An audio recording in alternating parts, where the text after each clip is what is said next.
Hello, Faith Community Church. I'm Clint here with another chapter in Hebrews. Today we are in Hebrews chapter 8. And so in the next couple chapters, this one and the next in chapter 9, the author here writes about the Old Covenant ministry versus New Covenant ministry and talks about the superior covenant, which is the new, and why that's important. So we'll talk about that for a little bit today. And so really, the Old Covenant, for those of you who don't know, was really set up for a couple different reasons, but it was to really show the standard of God's perfection. If you want to know the standard of God's perfection and how to serve Him, and the way that God showed that to His people, go to Leviticus. Leviticus has the list of all these meticulous rules, measurements for the tabernacle. In Exodus 25 has all of those things regarding that standard of God's perfection. And so, and that standard is so high that we can never attain it. That's part of what the Old Covenant was there to show us and to show the nation of Israel at the time.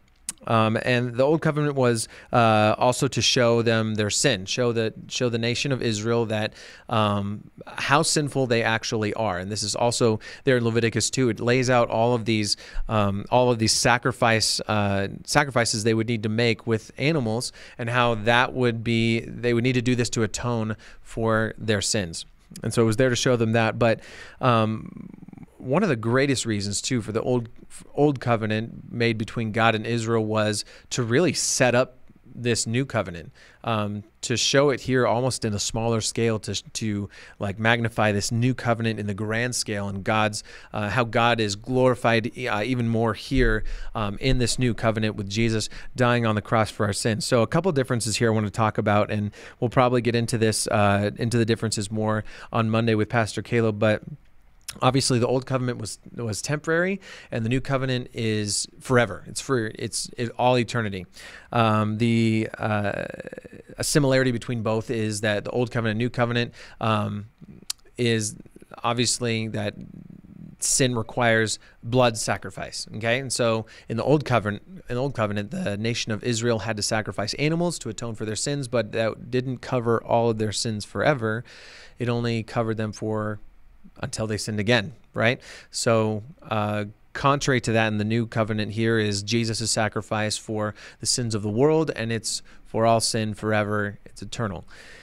And another difference was that the sacrifice that they would make back then was only for a certain sin. It wasn't for all of their sin. It was for specific sins, and they would have to make all these sacrifices all the times. And again, Jesus dying for our sins on the cross, that was for everything. It covered everything. I kind of mentioned that a little bit in the last differences, but last difference that we're going to talk about is that the first covenant, the Old Covenant, was for the nation of Israel, between God and Israel, and the New Covenant is between God and the entire world, bringing everybody, Jews, Gentiles, everyone alike, to Himself as His children, and only one sacrifice was made and needed to be made because it was the perfect Lamb who died on the cross for our sins, and it's such a great thing to look at here. And I just want to read verse 13 in chapter 8, and it says, "By saying a new covenant, He has declared that the first is obsolete, and what is obsolete and growing old is about to pass away." And so not only is it just the old covenant, but it's the obsolete covenant now. And this is what Jews and of today and Jews of old can get hung up on, is this old covenant that they were given this covenant, and then you had the Pharisees who were trying to live by not just the old covenant, but the traditions that they had made on top of that, and declaring anything contrary as blasphemy, and saying that this new covenant coming on, this is all the trouble that Paul, Barnabas, and his followers. This is all the trouble that they had with the Jews trying to stone them, trying to kill them, because they were trying to preach the gospel, preach the new covenant that came with Jesus. So that is Hebrews chapter 8. We will see you again next week with chapter 9 on Monday.